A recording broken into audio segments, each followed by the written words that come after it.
Alright, Yama Obibia Kwabebio and Famara on this channel. I see you, Shoba. Don't forget, sir, over subscribing and fe on Friday. Also, wait me Ashena Odi Ammonia. Na fe unya and so etimi Ashe Jumaderibi. Ama Bibian so etimi Akosie. Another pay area anyway. Yet Sansan said the exclusive Ayaboba no. A wholesome and a deba sumo ewo Jumadi so. Ama Bibian so etimi Akosie. Latest update our Asante Kotoko. And Ayaboba no.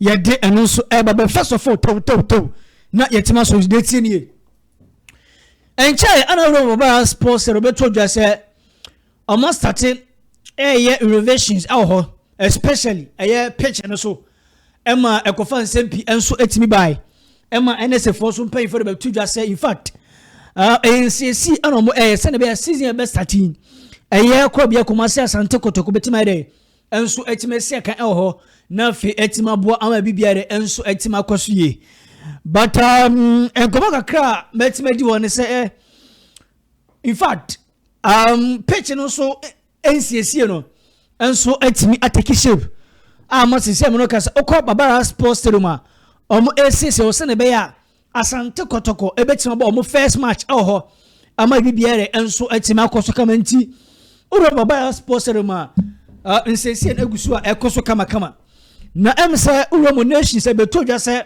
Asante Kotoko pese ko matches no ameriko pm ewo abrankese Dr. Kwame Che Sports Complex na fi omutimi courts honom but amadin koma kakra ada free abrankese de chene se ebe difficult ada ma Asante Kotoko for se ekobase omo pese omo use abrankese sports stadium no ediye omo dwumadie for the next season ababewrama ensabe mu odua onye nentem no fe onim painful enkasa because they me picking say supporters omo abrankese no omo sori etia se omo the stadium no edebama Asante Kotoko in case eniama nyede ankoyi anfoma club no babara sports stadium na Kotoko decisions omo so abrankese no de asate now de supporters no be see da bida amone Dr. Kwame Che ekwakusia na fe amona kotu nanim se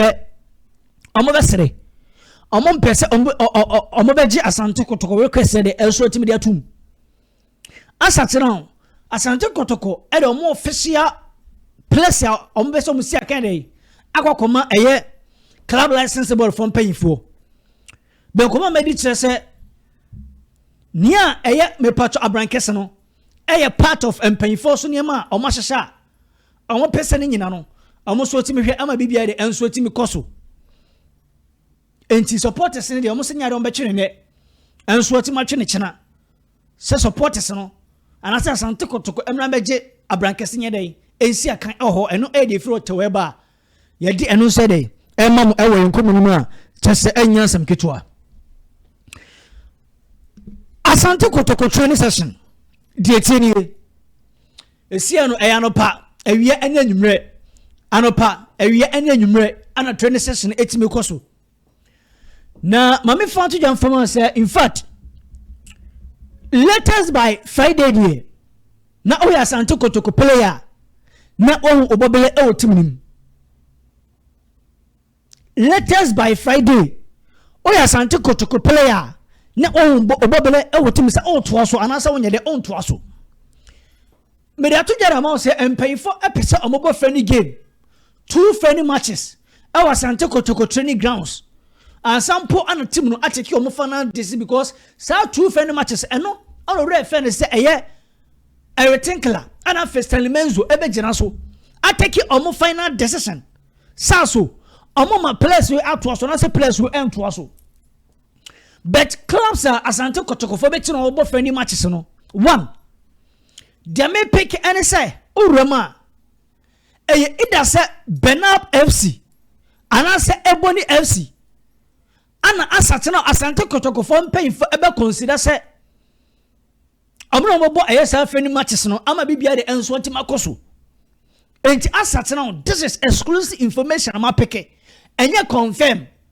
But the pana what see me now so no modu okasa ewom and confirm the mama say it does a Bernard FC and I say omon Ebony FC ene betima bo sa afeni matches no ama bibia de enso tima koso so omo hera se hwekra na omo be ade tu ni nyina na omo tima bo sa afeni matches e eji na ama bibia de enso atima koso kama ye de ewoso de no ede emamuto enso ewo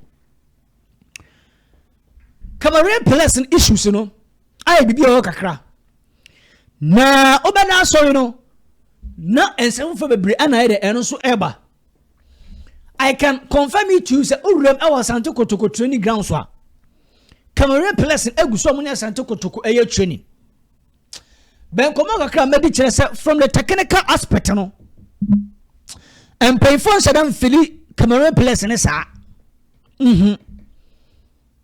amun fili o mo sa especially the standard o mo set edit to one mo no and match with Cameroon person o mo e wo no mo no Deme pekene se efiti echina eko wa oberoma Asante Kotoko training grounds bia obekọ bia unhu place ni bia no ye conference empay fo beda omase na fi omaja omo kwan amamo ere omo so atimako na omako tos all be fufuro and a latest update ebatawa ye de emamo but I can confirm it to say two Togolese players Asatena menoka so mo Asante Kotoko training grounds any team air training two Togolese players one deme picken say bako a defender ana bako so a winger tisa two players no a johnny Asante Kotoko team na omo no air training ama bibia de enso team akoso enti omo so no empefo begina omo final decision based on omo performance ya better than the training grounds and so nafi etima bo amamo so no etimi ayo final selection ama bibia de enso etima kosu ya eno so e de fro e batewa ye de eno so de e de emam e won komunim ye guso e de Kotoko training report e de eba Nurses FC Abrantia fan say Asante Boahin Patrotemier Nurses FC Oma Abrantia fan say Asante Boahin defender when you're 23 years and I know kasa was starting any Asante Kotoko team air training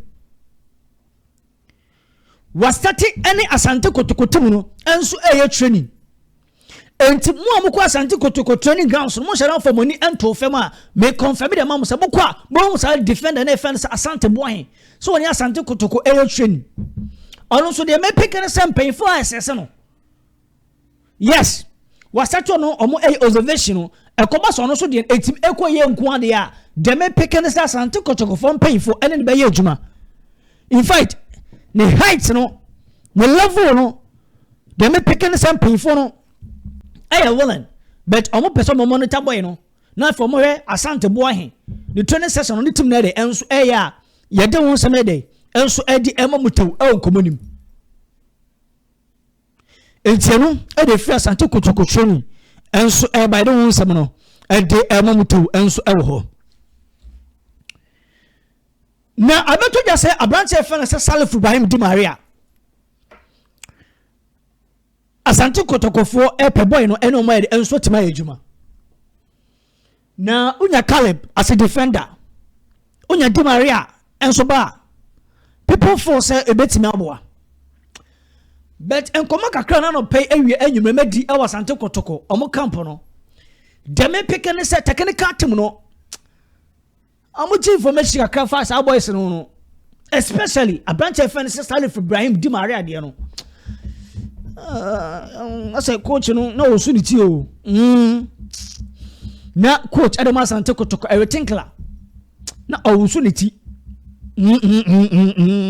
ba say Caleb de no anana emu ya take kaka yes coach ni feel Caleb height no as a defender and penipa o closer to Asante Kotoko recruitment no or draw plan edema euro first everything kala no na tinkala enso enia jekakra efa Abrantia fan se Caleb amankwa ho but Salif Ibrahim Di Maria no ni de no ana asate no de me pick ne se coach ni interest no e ba fam e wo ho a ye de eno so de e de emamtom enti ena ho no so ye de yetima ye de enya botre kakra no fi etima hwe amane mai den enso etima koso a eno so etima batewa ye de emam ho abrante fe ne se ijimano konto esina kan edema baby any Gold Stars na yabeka chomo se ijimano konto a player asatena me no kase from Obosi Asante Gold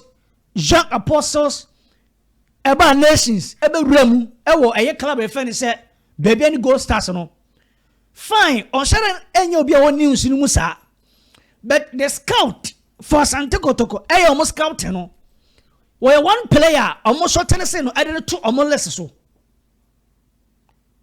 asatena me no say I can confirm it to say a branch of friends Jimano Konto Asante Kotoko etimi show interest our branch anymore but to me Asante Kotoko etimi show interest House of Folk show interest our branch of friends Jimano Konto mu but let us update ama pick any say Asante Kotoko nkomo deal with a branch of friends Jimano Konto no and said that movies are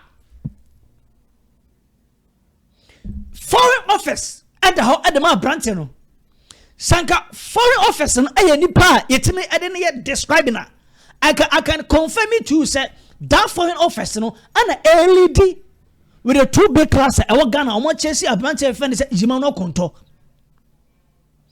entene latest update e betewa ye de emam e komunim Jimano Konto to Asante Kotoko men to ntwene e dia nipa na o yes scout no I recommend the Ediaman paying for to see me no can say. Monitor situation. Oh, baby, any Gold Stars. Oh, baby, any Gold Stars. But you better say in comedy. And so, every circle at the far branch here, your friend said, Jimano Kontoa. You don't want some about blood. 2 foreign clubs. HSC, I don't want some no. And the air to the answer. Oh, Kotoko Clubhouse on any massison. Yes. Kotoko Clubhouse and your mind assassin. They may pick and say a series and pay for mu didi mienu. Anopano breakfast obefa e wi anoba no abeto so. Edu anyum ready a place na nkasa na take o mode session. Ekoto moduane. Nti we Asante Kotoko player na utimi hu nyema we ya e go currency say changes here dey. Enso e ba club nim. Just a former wa. Justify na wo ye no. E fa de mawa. Na Asante Kotoko you team players. De tenye. Initially na be 5 players and any team air training. But also fret mo amko Kotoko training grounds mo boko bia mo 2 say eh adede na esi. De me pekene say officially Asante Kotoko for technical team no Abrante fans Ross in Chairman Junior any Abrante fans Bismarck Ofori per you team players 20 such only team ever be here no they may pick in 2 players way and Asante na me no ka say everything kala and after that director of football which is ora your fans Stanley Menzo assigning as say omudie omo ya part of Asante Kotoko main team no enti mo Kotoko training ground so ase ene na mu se youth team players ya pam omo ya ja omo kwan na den dabi ye pam obi a na mom no nipa 2 ana Asate na wo de empayfo agina so pi se sie de omo do omo eba be ya adwuma ama bibia de enso tem goalkeeper no ase se aziz na ho chum ena ho Kotoko technical team are requesting for new goalkeeper because he said the backup e must out 2 goalkeepers Abrante na asisi ro you team wono no clever obi no all asisi me no cast or deputize Adama how 2 goalkeepers no but for now Omar request for some be here goalkeepers all club nim na fe etima bo ma bia na mo 2 you team goalkeepers we dey omo na asisi me no cast omo team join main team no omo no omo for final year ye dey awonso nsem no e dey emam enso e ho Abrante fe say Peter Amidu Akwa dey tenie I can confirm it true. Say you right friend say everything kala. Nipa no say me kasa bia me su nipa we recruitment and say for the first time me be catch us nipa we part of Asante Kotoko team no. So onim the air course nyina. Oni everything kala etim edin komo. with a meeting at Etima Koso, with a scout and a retinkler. I'm a panel confirm that a retinkler say, Dobetima be a betima catcher board and I'm paying for any pitami do a contract and Omadunko Mobia Omnia and Menimia. And the asset and Menoka said, the Mapiki Asante Kotoko and say, You're a retinkler, I confirm that Asante Kotoko board and say, Quam be a Fasubia. Omebeti any Peter Amidu Aqua Etima for contract extension or Omonia in term and famano.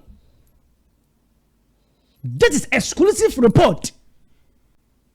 And a big meeting at Akoso with a retinkler and a Asante Kotoko board. No, our confirm the mama say, Ebe here, say any menimu yano. Omo make sure say, Omoni Peter Amidu Aqua Ebe Dinkomo. Na se kwanda down as a boy the better my send contract now. Boy, MMA send the informal. Na fe emwoma yemanyere enso entime nkoso eno e the latest update aba ye de eno so de e de emomtew awo ye nkomoni mu a chese enya asem keto a ente no e Peter de hyehyehyehyehye ayetime gegemu kama e de atomani mu a eno so enya asem keto a jimano no de ne de latest by Wednesday oya club na payima no na se wanye ha takofo no mawie Media Sporting Club project omodama imanu anono omowie the mate my catch class omo pay imanu anono muche Kofi Tompo hu sama che kakra bechem pre-season enche enenamu na Kofi Tompo entime report camp enye se bia boy na tie atua enkomo kakra ma di kire se boy no asa pira kakra ehye wa old treaty on Johnny Crab bia for now. But Asante now, I can confirm you to say a branch of Kofi Tompo. Kakra aba besha boy na fa. And I must say, no kasa boy no komono. And shada end system will be. I said, all Johnny became cranesa. Onyan Johnny or so boasia. Or for treatment. Ama BBI the end sweating my cost inteno. A latest update from a branch of Kofi Tompo. I didn't want some at the L2 Jadamamo our channels. Don't forget to subscribe and I feel Friday. On sweating my share.